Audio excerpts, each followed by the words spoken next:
"This is the last gift I'll ever give you," my husband said, pushing divorce papers at me. "I've decided to marry someone else, so thanks for being a money machine until now." The man I had been with for many years turned out to be a terrible person. This is the story of how I got my revenge. My name is Jessica, and I'm turning 50 this year. Tomorrow is special because I'll finally finish paying off a big debt. My husband, Lance, and I have worked really hard together. We got married 20 years ago when I was 30 and he was 35. He ran a liquor store he'd inherited from his parents after they passed away. I worked in an office. We met through a mutual friend and started dating, thinking about marriage from the beginning. I had one worry back then. What if Lance asked me to run the store with him? I was working as a financial consultant, advising individuals and businesses on insurance and investments. I was making good money for a 30-year-old and loved my job. I was also studying for a certification to advance my career when he proposed. He told me, "I know you've been working hard for that certification. I want to support you in any way I can. I have enough staff at the store so I can manage it myself. You should pursue your dreams." His words helped me decide to marry him. He seemed kind and supportive, always on my side. I really wanted to build a life with such a man. As we agreed, he focused on his business and I focused on my work. We thought our marriage was going well. About a year later, he went to work and I was enjoying a day off at home. While vacuuming under the bed, I saw a lot of papers. We had moved in less than 6 months ago, so I wondered why there was such a mess. I picked up a crumpled piece of paper and opened it. The bold header caught my eye. Reminder of payment. The total debt in Lance's name was $200,000. $200,000. Wait, it's not $2,000, is it? My head started spinning. Why did he hide such a large debt from me? I confronted him as soon as he got home that day. "What is this debt? What's going on?" "No, it's not what you think. It was left to me by my parents." The debt was not personal but tied to his liquor store. His parents had accumulated it, and when he took over the business, the debt came with it. It was secured by the land and the house we lived in, so he had no intention of renouncing the inheritance. I understood it wasn't his personal debt, but it couldn't be ignored. "But this is a payment reminder. Aren't you paying it back every month?" I asked. "I am, but sales fluctuate from month to month. Sometimes I can't pay them back during the slow months. I have to pay my staff first, so I asked the creditors to wait." That's when the letter came. At first, his explanation seemed reasonable, but delaying payments was clearly not a good idea. The letter included the words, "Final notice." "I didn't tell you because I didn't want you to freak out. Don't worry though, business is on track and we haven't been evicted from the house, right?" That's true, but I looked at him anxiously. Then he mentioned something unexpected.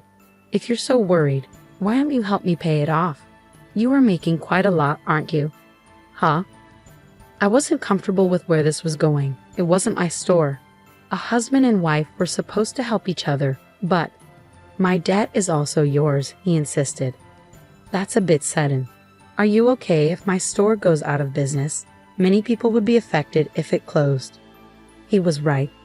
His store had become a vital part of the community. It was in the suburbs where there weren't many other shops or supermarkets. He sold fresh foods like meat and fish and even offered home delivery. I had visited the store several times, and it was always busy. Some customers had told me how grateful they were to have it in the neighborhood. "Please, honey, I'm working hard to keep the business going. Please help me pay off my debts." I respected how seriously he took his work and his dedication. I didn't want to see his store disappear. I didn't want that to happen. Being married means supporting each other, so if he was struggling, it felt natural for me to help. "Okay, I'll pay as much as I can from my salary every month. You can focus on managing the store." I could help with the finances, but only he could run the store. I was glad he trusted me to help. However, this was the start of a change in him. About 3 years had passed since I started taking on his debt. He often came home late. "What were you doing until this late? Were you drinking?" "I just had a few drinks with my customers." "Honey, did you make the payment this month?" For some reason, he sounded condescending. "I did last week." "Why?" "The store depends on you. You better keep paying on time." When he was drunk, he would give me orders. At first, I thought it was just the ramblings of someone who'd had too much to drink. but it started to bother me when it happened repeatedly. He acted like it was normal for me to handle his debt. By the way, Matt has a third kid now. I envy him. Matt was his high school friend who also had his own business, and his wife worked with him in the store. I've been wanting to talk to you about that. Don't you think it's time for us to start a family? His reaction was very cold. What? A baby? My business has just started to pick up, and we're still in debt. How can we be so irresponsible? That was his response. I tried to keep my frustration in check. Matt has 3 children now, right? We can manage one too. His parents are still around, and his wife works in the store. We're not in the same situation. I couldn't argue with that. I had always dreamed of having children after getting married, but it seemed that dream was slipping away. So, until I pay off all your debts, we can't have a baby. Well, I guess that's how it will be. If you make a lot of money and pay off the debts quickly, I'll consider it. His mean smile disgusted me, but I was eager to pay off the debts as quickly as possible. I was so focused on starting a family that I didn't think clearly about the situation. From then on, I worked tirelessly for Lance. I pursued additional qualifications, took exams for promotions, and secured a salary increase. I started earning much more than most women my age. I even made extra payments, but the debt didn't disappear quickly. Before I knew it, I turned 40 and had to give up on having children. I told myself I still had my husband, and that was enough. He depended on me, and I was willing to do anything for him. As long as I believed that, I remained happy. But Lance started coming home later and later, sometimes not until the morning. I was working in the store one morning when I realized how late it had gotten. I had to go out with a customer, and when I returned, the sun was up. Seeing Lance working so hard to keep the store going made me feel like I had to do my best as a wife too. We were in this together, working toward a better future. Months and years passed, and finally, the day came when I was ready to make the last payment. I had given up all kinds of luxuries to pay off the debt, but now that was over. I could finally use my hard-earned money the way I wanted. I realized that since getting married, I had been so focused on money. We had never taken a vacation or dined at a nice restaurant. Now in our 50s, I hoped we could finally enjoy those things. On the day of the last payment, I took a day off. I made a special dinner, prepared a bottle of wine, and baked Lance's favorite chocolate cake. I wanted to celebrate our new debt-free life together. When he came home from work, I had everything set up and said, "It feels like the last 20 years have gone by so fast, doesn't it?" He seemed to be trembling and kept his head down. I thought he might be crying from happiness, but then he started laughing in a way I had never heard before. "What's going on? Are you okay?" The man who was supposed to be my husband said something shocking. "You are dismissed. I'm grateful for the past 20 years. Thanks to you paying off all my debt, I'm free now. Great job. I don't need you anymore." "What are you talking about?" I was completely confused. Then he pulled something out of his bag. "This is my last present to you." The bold letters on the paper read "Petition for Divorce," and it hit me hard. He continued proudly, "I've decided to marry someone else, so you're no longer useful to me. Thanks for being my cash dispenser all this time." "You're getting remarried? Have you been cheating on me?" I remembered how he always came home late, claiming it was for work or socializing. While I was working hard to pay off his debt, no way. He kept his smug expression. "I would never cheat. I've already found someone else I want to marry. I wanted to wait until you cleared my debt before divorcing you." Tears filled my eyes as I looked at the ruined celebration. "Get out of here." He handed me the divorce papers. My anger flared up faster than my sadness or despair. "Fine, but you won't regret this," I managed to say through clenched teeth. "No, I won't. Why would I regret divorcing an old hag like you?" "An old hag? If I'm that, then you're just an old fart," I shot back. His delusions were so ridiculous that I regained my composure and took the divorce papers. "I'll take these for now, and I'll be in touch," I said as I packed up my things and left. It was shocking how easily 20 years of marriage had come to an end. Alone, I finally let the tears of emptiness and frustration flow. I contacted my attorney for the divorce agreement and asked for a background check on his new bride. Soon after, I got a call from Lance. "Hey Jessica, what's with this document?" He sounded furious, and I could almost picture him fuming on the other end of the line. I stayed calm. "That's the divorce agreement. What's the problem?" I know what it is, but why do I have to pay you back for this loan? He sounded panicked and kept yelling, "This is crazy. This isn't right." He was upset about the part of the divorce agreement that required him to repay the money I had covered for his debt. This was supposed to be something you did out of goodwill, wasn't it? Why are you bringing this up now? What do you mean?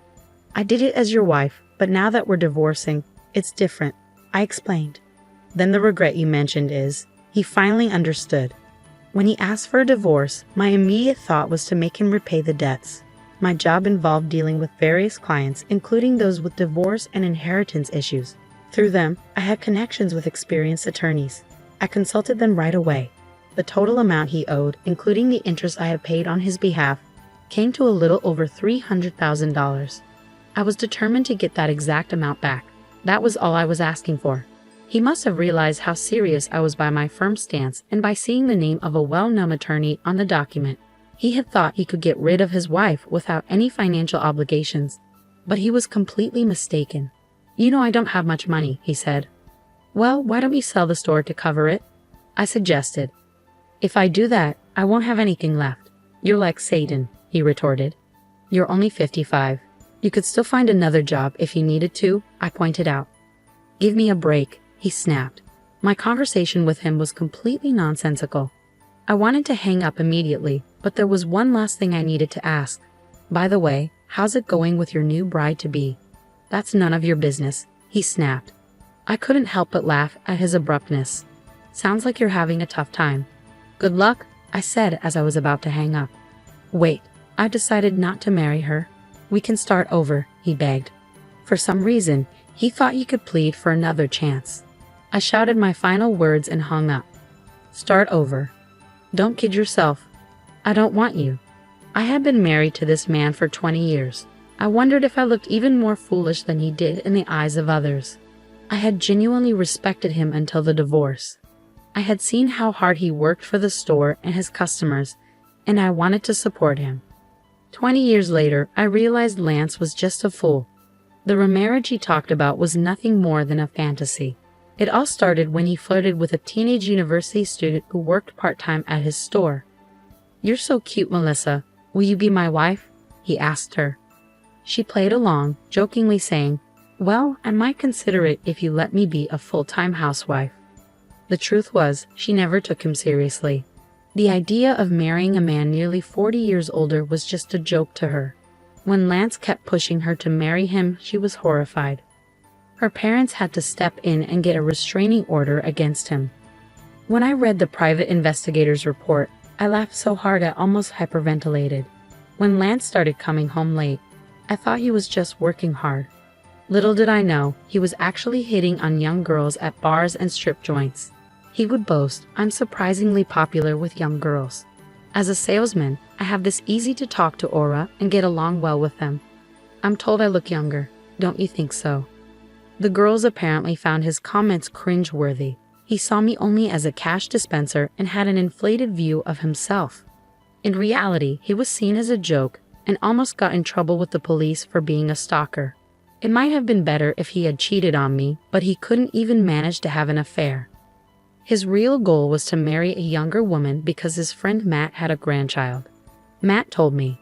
As soon as he saw my grandchild, he said he wanted one of his own. I scolded him for saying that.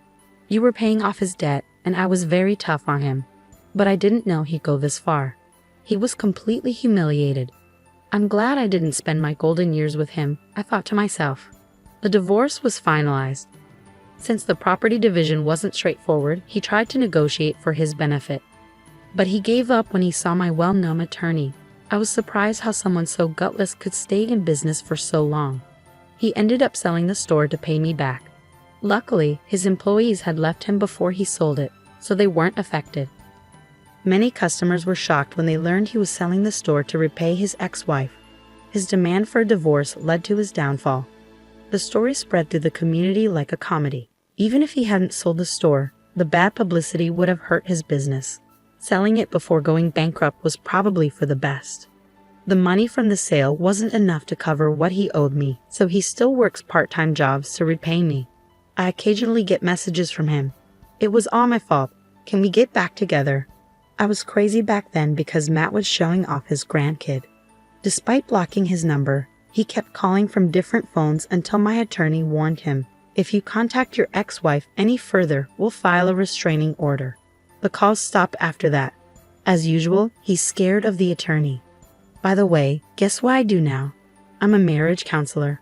When I turned 50 and wanted a new career, a friend opened a matchmaking business and I joined her. I left my old job to help singles find partners and offer advice on financial matters between couples, like insurance and investments. It's been a success, and the number of clients quickly grew. Couples who want honest and thorough discussions appreciate our unique service. I've learned a lot from my own experiences and don't want others to make the same mistakes I did. Although my salary is a bit lower now, I enjoy helping others find happiness every day. I found my own happiness after getting rid of my ex-husband, and now I'm dedicated to helping others find theirs.